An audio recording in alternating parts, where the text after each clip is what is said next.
तो hello guys, कैसे हो आप सब। आज मैं वेडिंग पे आया था किसी रिलेटिव की, हमारे विलेज में मतलब वेडिंग थी। तो यहाँ पे मैं अपना मैकबुक एंड लैपटॉप ना टैबलेट है मेरे पास, वो मेरा घर पे रह गया। ठीक है, याद भूल गया था। तो आपको पता है मैं डेली एनालिसिस वीडियो डालता हूँ, तो आज फिर मैं फ़ोन से शूट कर रहा हूँ। तो देन पहले फ़ोन से पहले वो वेब कैम तो होगा नहीं, तो पहले मैं ऐसे वीडियो रिकॉर्ड करूँगा, आपको बताऊँगा कैसे कैसे आज की ट्रेड मतलब करनी है।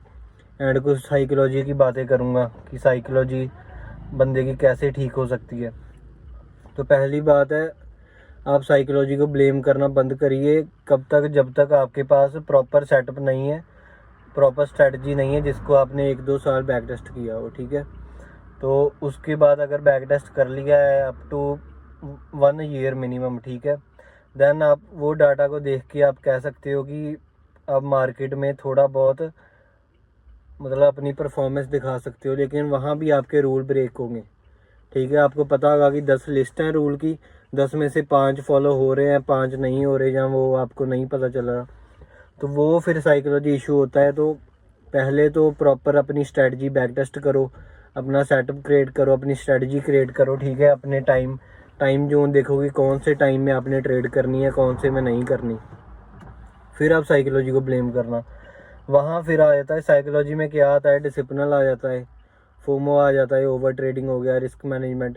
ठीक है, मतलब दिमाग में बंदा सोचता है कि अगले महीने मैं ये चीज़ खरीदूंगा, तो वो रिस्क अपना बढ़ा देता है। ठीक है, तो वो खरीदना तो छोड़ो, वो पैसे भी जाते हैं सारे।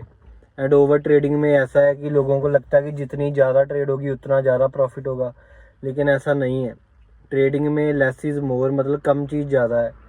तो इसमें आपको मंथली, अगर आप न्यू हो तो आपको मैं अगर सजेस्ट करूँ तो 5 to 6 ट्रेड इनफ है। अगर आप 5-6 ट्रेड में आप नहीं कर सकते प्रॉफिट, तो फिर आप 10-12-20 में नहीं कर सकते। आप मान लो कि एक पासे है, एक बंदा है, वो करता है 20 ट्रेड्स। ठीक है, उसको मंथ में 20 इमोशनल डिसीजन लेने पड़ेंगे, और मैं हूँ 5 ट्रेड करता हूँ, मुझे 5 डिसीजन लेने पड़ेंगे। और वो कहता है मेरा प्रॉफिट ज़्यादा होगा 20 ट्रेड से, लेकिन मैं कहता हूँ नहीं, मेरा भी तुम्हारे बराबर ही प्रॉफिट होगा। उसमें कैसा है, मान लो उसकी एक्यूरेसी भी 80% है, मेरी भी 80% है। उसकी 16 ट्रेड विन जाएगी एंड 4 लॉस जाएगी, मेरी 4 विन जाएगी, 1 लॉस जाएगी। तो फिर मान लो कि वो रिस्क करता है कि एक ट्रेड में 0.5%, क्योंकि अगर वो उसने फंडेड काउंट करना है ट्रेड, तो अगर मान लो कि फंडेड काउंट में हमारा रूल होता है ट्रेडर्स का कि एक मंथ में जितनी ट्रेड है उतनी अगर सारी लॉस चले जाए फिर जाके अकाउंट अपना उड़े, तो वो तो होगा नहीं।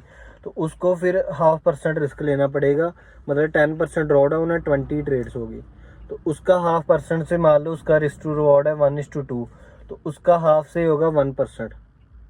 ठीक है, तो उसका प्रॉफिट हो गया ऑलमोस्ट, लॉस प्रॉफिट हम अगर सारा ब्रेक इवन डाल के सारा कुछ 20% के आसपास। ठीक है, और वही एक तरफ मैं हूँ, मेरा रिस्क बनता है 2% पर ट्रेड। ठीक है, क्योंकि मैंने भी 5 ट्रेड करनी है मंथ की, एंड 10% ड्रॉ डाउन है। अगर मेरी सारी लॉस गई तो 10% ड्रॉ डाउन होगा, मतलब अकाउंट जाएगा, उसका भी मंथ में अकाउंट जाएगा, मेरा भी जाएगा।